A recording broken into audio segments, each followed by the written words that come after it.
मेरे वाले नहीं कनेक्ट कर डॉक्टर साहब बताएंगे आज जो पत्रकार वार्ता। पहले तो जितने भी हमारे पत्रकार बंधु आए हैं उनका बहुत बहुत शुक्रिया।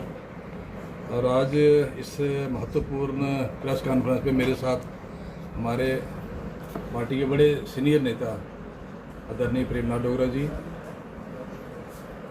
हमारे विद्यासागर जी, हमारे मंडल प्रधान राहुल शर्मा जी, हमारे डिस्ट्रिक्ट डेवलपमेंट काउंसिल के बड़ीन के मेंबर आदरणीय कर्ण अत्री जी, हमारे मंडल प्रधान रवि अलोत्रा जी, हमारे नगरी के म्यूनसिपल कमेटी के फार्मर प्रेसिडेंट और हमारी पार्टी के बड़े सीनियर नेता अनिल सिंह जी, फार्मर सरपंच हमारे दिलावर सिंह जी, और कठुआ बार एसोसिएशन के हमारे वाइस प्रेसिडेंट हमारे विकास कांत जी, हमारे म्यूनसिपल कमेटी लखनपुर के फार्मर वाइस प्रेसिडेंट श्री काका सिंह जी, और हमारे एक और बड़े सीनियर कठुआ के सोशल वर्कर हमारे करतार वर्मा जी हमारे बीच में हैं। और आज की जो पत्रकार वार्ता में इसलिए कह रहा हूँ कि महत्वपूर्ण है क्योंकि पिछले कल ही हमारी जम्मू कश्मीर सरकार ने हमारे कठुआ मेडिकल कॉलेज के लिए तकरीबन 18 करोड़ रुपए का फुल बॉडी MRI सेंक्शन किया है। और ये जो फुल बॉडी MRI है ये कठुआ में फैसिलिटी नहीं थी। हमारा डिस्ट्रिक्ट अस्पताल के बाद मेडिकल कॉलेज अपग्रेड हुआ, लेकिन जो फैसिलिटी डिस्ट्रिक्ट अस्पताल में थी वो भी नहीं थी। तो लिहाजा जब बजट सेशन असेंबली का हुआ था तब मैंने ये जब health and medical education ministry की ग्रांट्स थी तब जब मुझे मौका मिला बोलने का, मैंने कहा जी कठुआ अस्पताल में एक तो डॉक्टरों की कमी है, दूसरा जो है वहाँ इक्विपमेंट की मेडिकल इक्विपमेंट्स जो डायग्नोस्टिक्स के लिए बहुत ज़रूरी हैं, खास करके MRI वो वहाँ होना चाहिए। और 2-3 दिन के बाद जब ये ग्रांट्स पूरी हुई और कंसर्न मिनिस्टर मैडम स्कीना इतू जी ने जब वहाँ रिस्पांस दिया, उन्होंने कहा कि इस साल हम कोशिश करेंगे कि 4-5 मेडिकल कॉलेज में MRI की मशीन्स मुहैया करवाएंगे, क्योंकि सभी को एक साल में देना पॉसिबल नहीं है। और मुझे बहुत खुशी है कि पहला ही जो उन्होंने रिलीज़ किया MRI का वो हमारे कठुआ मेडिकल कॉलेज के लिए किया। तो मैं समझता हूँ कि 18 करोड़ की सौगात कठुआ के लिए बहुत ही महत्वपूर्ण है, क्योंकि अक्सर जो हमारे लोग बीमार होते थे, कोई कैंसर पेशेंट है, हार्ट के पेशेंट हैं, और जहाँ जो हमारे रोड ट्रैफिक एक्सीडेंट्स में जिनकी इंजरीज होती हैं उनको MRI की ज़रूरत रहती है। और ये फैसिलिटी यहाँ नहीं होने की वजह से या तो उनको जम्मू जाना पड़ता था, जहाँ कहीं अमृतसर या दिल्ली जाना पड़ता था। तो क्योंकि हमारे मैक्सिमम जो 70% लोग हैं हमारे गरीब लोग हैं, तो एक तो वो जा नहीं पाते थे, अगर जाते तो उसके आना जाने का खर्चा अलग, टाइम की वेस्टेज अलग, और इतनी देर में वो डायग्नोसिस के आने से पहले काफ़ी लोगों की जानें भी चली जाती थी। तो इस फैसिलिटी के आने से वो एक तो वो हमारे लोगों का टाइम भी बचेगा और लोगों को टाइमली वो डायग्नोज हो पाएंगे कि उनकी क्या प्रॉब्लम है, और उनका सही ट्रीटमेंट होने में एक बड़ी मदद साबित होगी। और ये जो सारा पैसा है ये हमारी केंद्रीय सरकार जो हमारे आदरणीय प्रधानमंत्री जी हैं, जिनका हमेशा ही जम्मू कश्मीर की तरफ बड़ा झुकाव है, बड़ा प्रेम है, लगाव है, उन्होंने ये पैसा मुहैया कराया। और मैं इस मौके पे उनका भी शुक्रिया अदा करता हूँ। और हमारे आदरणीय हेल्थ मिनिस्टर जो हैं, यूनियन हेल्थ मिनिस्टर आदरणीय JP नड्डा जी, उनका भी शुक्रिया अदा करता हूँ। और ख़ास करके हमारे जो मिनिस्टर ऑफ स्टेट हैं प्राइम मिनिस्टर्स ऑफिस में डॉक्टर जितेंद्र सिंह जी, जो हमारे लोकप्रिय नेता भी हैं और हमारी संसदीय क्षेत्र के मेंबर पार्लियामेंट भी हैं, उन्होंने भी इसमें बड़ा कीन इंटरेस्ट लिया और ये इंश्योर किया कि ये पैसा मिले जम्मू कश्मीर को। और उसी की वजह से आज ये पॉसिबल हुआ कि हमें ये फैसिलिटी मिली है। मैं इस मौके पे हमारी अपनी केंद्रीय सरकार का और हमारे यूनियन हेल्थ मिनिस्टर और डॉक्टर जितेंद्र सिंह जी का बहुत बहुत शुक्रिया अदा करता हूँ कि ये फैसिलिटी हमें दी उन्होंने।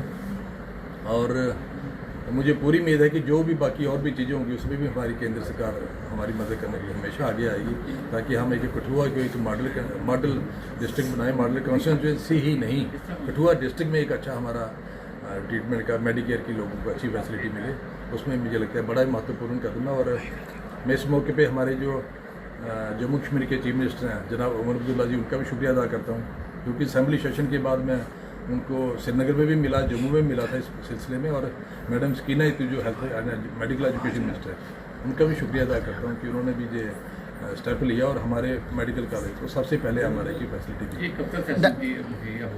ये उन्होंने जो कल लेटर निकाला है, उन्होंने कहा कि साइड प्रिपरेशन करो, साइड प्रिपरेशन के लिए जो भी उनकी जो टीम आएगी, एक्सपर्ट टीम, वो साइड का सारा देखेंगे, मुआयना करेंगे, उसके बाद ये मशीन लग जाएगी। और ये 18 करोड़ का मैं समझता हूँ कि बहुत बड़ी अचीवमेंट है कठुआ के लिए। मैं जब खुद डॉक्टर था 97-98 में, तब से हम लोग ये कोशिश कर रहे थे हमारे कठुआ के लोग कि ये हमारे की मशीन जहाँ होनी चाहिए। तो मुझे लगता है कितने सालों के बाद हमें ये फैसिलिटी मिली है और मैं समझता हूँ कि बड़ा एक मील का पत्थर साबित होगी हमारे लोगों के लिए। डॉक्टर साहब मशीनें तो बहुत सर मशीनें तो यहाँ बहुत आ जाती हैं मेडिकल कॉलेज में। अल्ट्रासाउंड भी काफ़ी पुराना हुआ है, लेकिन नंबर अल्ट्रासाउंड कराने के 2-2 महीने लग जाते हैं। तो मशीन आने से कितना फ़ायदा हो जाएगा हम लोगों को? बाहर का रुख करना पड़ता है। MRI की फैसिलिटी यहाँ नहीं थी, अब आने से बड़ी इम्प्रूवमेंट होगी और 18 करोड़ रुपया अमाउंट कम नहीं है। जहाँ तक नहीं सर, मेरा क्वेश्चन है, उसका जवाब नहीं। अल्ट्रासाउंड जहाँ है 2-2 मशीनें उसी पे मैं आ रहा हूँ कि मैं खुद एक मेडिको रहा हूँ, मुझे सारा पता है कि क्या सिस्टम है, सारा क्या नहीं है। सिस्टम में कहीं कहीं लूप होल्स भी हैं, लेकिन उनको भी हम प्लग करने की कोशिश करेंगे, क्योंकि जो हॉस्पिटल की रोगी कल्याण समिति है मैं उसका भी चेयरमैन हूँ। तो लिहाजा मेरे पे भी ये कल को अगर कोई माल प्रैक्टिस होती है मेरे पे भी उंगली आती है। तो ये आपने बिल्कुल सही सवाल पूछा। और जो अल्ट्रासाउंड का आप कह रहे हो कि काफ़ी डेटें पड़ती हैं, कोशिश करेंगे कि अल्ट्रासाउंड के लिए और आर्गूमेंट करें इस फैसिलिटी को, ताकि जो लोगों को 3-3, 4-4 महीने टाइम उसको भी कम किया जाए और लोगों को एक टाइमली फैसिलिटी मिल पाए। बेसिक इंफ्रास्ट्रक्चर लगातार एनहांस हो रहा है, लेकिन आज भी लोगों की शिकायतें रहती हैं कि उन्हें इस जीएमसी में भी दूसरे जीएमसी जम्मू भेजा जाता है। इस पूरे सिनेरियो को, जब पूरी जो इनकी फंक्शनिंग है उसे कब तक दुरुस्त किया जाएगा ताकि लोग परेशान ना हो? देखिए, अब जो दूसरा पहलू मैंने कहा कि असेंबली मैंने उठाया था कि जितने हमारे स्पेशलिस्ट डॉक्टर चाहिए जी, वो नया नहीं है, न्यूरोलॉजिस्ट नहीं है, कार्डियोलॉजिस्ट नहीं है, और मैक्सिमम जो लोग हैं डायबिटोलॉजिस्ट नहीं है। तो ये 2-3 जो स्ट्रीम्स है इनके डॉक्टरों की भी ये कोशिश करेंगे वो भी जहाँ तैनात हों, ताकि हमारे लोगों को फैसिलिटी मिले। तो ये मैं समझता हूँ कि कठुआ के लोगों को आपके माध्यम से मुबारकबाद देना चाहूँगा कि ये सिर्फ कठुआ के नहीं, पूरे हमारे डिस्ट्रिक्ट के लोगों को जीएमसी कठुआ को रेफर हॉस्पिटल का टैग जो है बड़ी देर पहले से मिल चुका है। बिल्कुल, अब इसके आने के बाद बिल्कुल उसको कम करने की कोशिश करेंगे। और हमारे मैं इस मौके पे अपनी जो कठुआ की डॉक्टरों की टीम है उनको भी मैं अप्रिशिएट करूंगा कि डिस्पाइट कम मैन पावर होने के बावजूद वो इतना बड़ा इंफ्रास्ट्रक्चर को संभाल रहे हैं, चला रहे हैं सर्विस को। हालांकि बड़ा उन पर स्ट्रेस है, मैन पावर कम है, तो मैन पावर की भी कमी कोशिश करेंगे आने वाले दिनों में। लगभग जो 18 करोड़ की मशीन है, सिर्फ एक ही मशीनरी का सेटअप है या फिर इसमें और ज़्यादा एलेबोरेटेड फैसिलिटीज भी दूसरा रहेंगी? जो है एक और मुबारक की बात है कि 190 सीटें जो है MBBS की जम्मू कश्मीर में बढ़ी हैं। 190 में जम्मू मेडिकल कॉलेज को 20 मिली हैं, श्रीनगर मेडिकल कॉलेज को 20 मिली है, कठुआ मेडिकल कॉलेज को 50 मिली है। तो आप इसके लिए ये भी मुबारक की बात है कि जहाँ जितनी ज़्यादा कोई सीटें बढ़ेंगी तो उतना सेंट्रल गवर्नमेंट को उस हिसाब से इंफ्रास्ट्रक्चर को अपग्रेड करना पड़ता है, मैन पावर को अपग्रेड करना पड़ता है। तो जब सीटें ज़्यादा आई हैं तो नेचुरली इससे मैन पावर और आएगी और हमें कहीं ना कहीं उसका बेनिफिट होगा। जी सर, सबसे बड़ी बात है कि जितनी भी मशीनें बहुत सारी लगी हैं, अल्ट्रासाउंड लगे हैं, CT स्कैनर लगे, सब लगे हैं, लेकिन उसके लिए टेक्नीशियन नहीं है।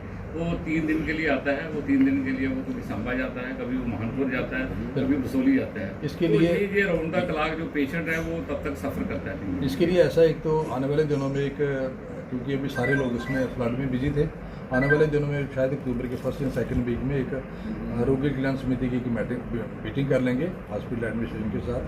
और जहाँ जहाँ हमें ये मैन पावर की कमी आ रही है वो कोशिश, अगर जरूरत पड़ी तो हम आउटसोर्स भी लोग लगा लेंगे जो एक्सपर्ट लोग मार्केट में अवेलेबल है, ताकि हमारे लोगों को ये सफ़र ना करना पड़े। सोशल मीडिया पर जो काफ़ी सवाल उठाए जा रहे हैं कि मशीन के रेट को लेकर कि मशीन जो है 3-4 करोड़ की है, परंतु 18 करोड़ का जो है। देखिए जो मशीन है ये फिलिप्स क्वालिटी की है, और ये वो मशीन है जो आम हॉस्पिटल में आपको नहीं मिलेगी। एम्स में ये फैसिलिटी है, यही मशीन वहाँ लगी है, फोर्टिज में लगी है, मैक्स में लगी है, और फुल बॉडी MRI है। तो ये जो है रेट फिक्सेशन जो है वो तो MLA के हाथ में नहीं है, ना ही गवर्नमेंट के हाथ में, क्योंकि इसकी हाई पावर्ड कमेटी होती है। उसमें सिर्फ हमारी जम्मू कश्मीर सरकार नहीं, सेंट्रल गवर्नमेंट भी सारे मापदंड दे के फ्री परचेजेज होती है। तो आने वाले समय में की फैसिलिटीज को एनहांस किया जाएगा, क्योंकि लगातार जिस तरह से आबादी भी बढ़ रही है, एरियाज भी बढ़ रहे हैं और लोग भी चाहते हैं उन्हें बेटर फैसिलिटी मिले। बिल्कुल जी, हमेशा हमारी कोशिश रहेगी कि कठुआ में मेडिकल फैसिलिटी को और ज़्यादा बूस्ट मिले, ताकि इसमें हमारा सारा ये डिस्ट्रिक्ट है, हमारी अपनी भूमि है, मातृभूमि है, तो कोशिश करेंगे और ज़्यादा। सर जीएमसी कठुआ की अगर बात करें, कल आपने भी दौरा किया, एक वीडियो जो है बड़ी ज़्यादा वायरल हो रही है जिसमें बताया जा रहा है बाथरूम की कंडीशन, हमने भी हालांकि जाके देखी है, बड़े गंदी कंडीशन है बाथरूम की, और लगता नहीं है वो बाथरूम जो है यूज़ करने लायक है। मुझे भी बताया गया कि जो लेबर रूम का बाथरूम है उसमें थोड़ी प्रॉब्लम है। मैंने कल ही प्रिंसिपल को कहा कि उसका हमने जो RKS की मीटिंग हुई थी उसमें मैंने कहा था कि इसको इम्प्रूव किया जाए, और वो काम लगे हुए हैं। ये भी आने वाले दिनों में आप देखेंगे कि वो भी अक्टूबर से पहले हम उसको कोशिश करेंगे अच्छा इम्प्रूव हो और उसकी कंडीशन अच्छी हो। बीइंग एमएलए और क्या दराज के इलाके हैं आपकी पंचायत के, वहाँ पर भी मेडिकल फैसिलिटी जो है वो बूस्ट हो। बिल्कुल, अभी तो हमारा जो थ्रस्ट मेन है कि हमारा जो फ्लड इफेक्टेड एरिया है वहाँ मेडिकल कैंप्स लगा रहे हैं जगह जगह, उसमें चाहे आयुष के हों, जो एलोपैथिक के हों, क्योंकि जैसे फ्लड के बाद क्या होता है कि वाटर बार डिजीज़ का काफ़ी जोर पड़ रहता है, तो लिहाजा सभी लोगों को एक तो रिलीफ एंड रिहेबिलिटेशन हमने पहुंचाने की कोशिश कर रहे हैं एडमिनिस्ट्रेशन के साथ मिलके, और उसमें हमारे जो पार्टी के सीनियर नेता हैं, जिस तरह हमारे DDC के अभी इन्होंने ज्वाइन किया हमारे रघुनंदन सिंह बबलू जी, हम सभी ने ऑलमोस्ट सारा एरिया कवर किया और ऑन फुट कवर किया। तो पिछले कल भी गए थे हमने कई जगह, गलो, जंडोर, नोनाल, इवन बागड़ा तक हम सारे गए और देखा, हमने रिलीफ भी मटीरियल बांट रहे हैं, और जहाँ एडमिनिस्ट्रेशन में कहीं को कमी नज़र आ रही है वो DC साहब से मिलके उनके नॉलेज में ला रहे हैं कि जहाँ जो थ्रस्ट देने की ज़रूरत है। और आज मुझे आपको बताते हुए खुशी हो रही है कि तकरीबन 85% जो हमारे रोड क्लोज थे वो शुरू कर दिए हमने, और आने वाले 2-4 दिन में वो रोड बाकी जो 15% है वो भी सारे शुरू हो जाएंगे। आपको अगर जानकारी हो तो LG सरकार ने कुछ हाउसेज जो हैं वो अनाउंस किए हैं, जो फ्लड अफेक्टेड पीपल हैं जिनके घर पूरी तरह तबाह हुए हैं, तो आपको क्या लगता है कि कठुआ के जो लोग देखिए इसमें ऐसा है, SDRF के जो नॉर्म्स हैं कि फुली डैमेज हाउस को कितना मिलना है, लेकिन जो उसका क्वांटम ऑफ रिलीफ है बहुत कम है। ये डॉक्टर जितेंद्र सिंह जी से भी बात हुई है, वो भी कह रहे हैं कि हम कोशिश करेंगे इसके लिए कोई इन्हांसमेंट हो जाए, क्योंकि उनको भी पता है कि ज़मीनी हालात क्या है। 1,30,000 रुपया मिलेगा, उससे अगर किसी का 30 लाख की बिल्डिंग अगर सारी जीरो हो गई है, बिल्कुल ग्राउंड पे आ गई, तो 1,30,000 में तो वो 50 साल ही उठेगा। लिहाजा कहीं ना कहीं हम सभी की कोशिश है, डॉक्टर साहब की भी कोशिश है कि कहीं ना कहीं इसको बढ़ाया जाए। तो हमारी भी यही कोशिश है कि हम गवर्नमेंट से मिलकर कहें कि हमें CDF से अलाउ करें कि हम भी सप्लीमेंट करें। तो हमने CDF के लिए भी अलग पैसा रखा हुआ है, अगर हमें भी ज़रूरत पड़ी हमें 2-2, 4-4 लाख रुपये हम लोगों को देने के लिए तैयार हैं। Thank you.